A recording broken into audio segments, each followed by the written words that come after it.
Okay, ఇప్పుడు మేమున్న స్థలము ఇది మౌంట్ ఆఫ్ ట్రాన్స్ఫిగరేషన్, అదంటే మౌంట్ టాబోర్ అనే స్థలంలో మేమున్నాం.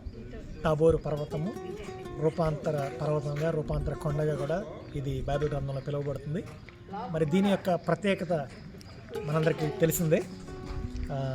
యేసుక్రీస్తు ప్రభు వారు ఆయన ఎత్తైన పర్వత శిఖరం మీదకి తన శిష్యులను తీసుకుని వెళ్ళాడు.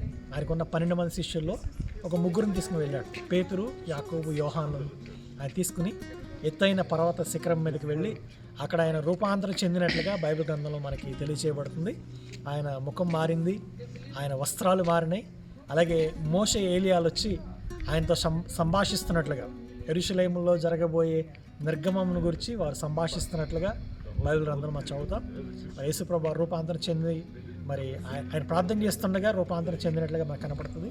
ఆ టైంలో శిష్యులు కూడా నిద్రపోతున్నారు. మరి ఎప్పుడైతే ఈ రూపాంతరం జరిగిందో, ఆ వెలుగు ప్రకాశించిందో, ఆ మహిమ మరి కలిగిందో, వారు నిద్రలేచి మేల్కొని వారు భయపడ్డారు.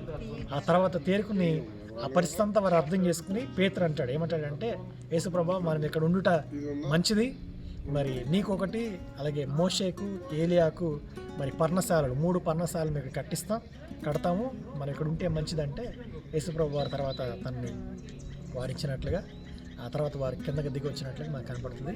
సో యేసుప్రభు వారి జీవితంలో, లేదా యేసుప్రభు వారి యొక్క పరిచర్యలో ఇదొక ప్రత్యేకమైన అనుభవం అండి. ఆయన పరిచర్యలో అనేక ప్రత్యేకమైన అనుభవాలు ఉన్నాయి. మరి ఆ ప్రత్యేకమైన అనుభవాల్లో ఇదొక అనుభవం, అదేంటంటే రూపాంతర అనుభవం. సో ఆయన చేసిన ప్రతిదీ కూడా మన జీవితాలకు, మన విశ్వాసానికి ఒక మాదిరిగా పెట్టి వెళ్ళాడు.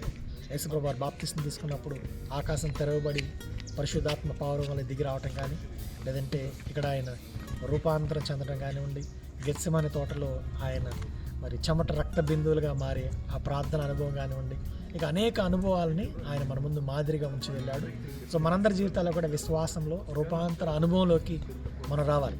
ఎప్పుడైతే మనం రూపాంతర అనుభవంలోకి రాగలుగుతామో, ఆయన పోలికలోకి, ఆయన స్వరూపంలోకి రాగలుగుతాం.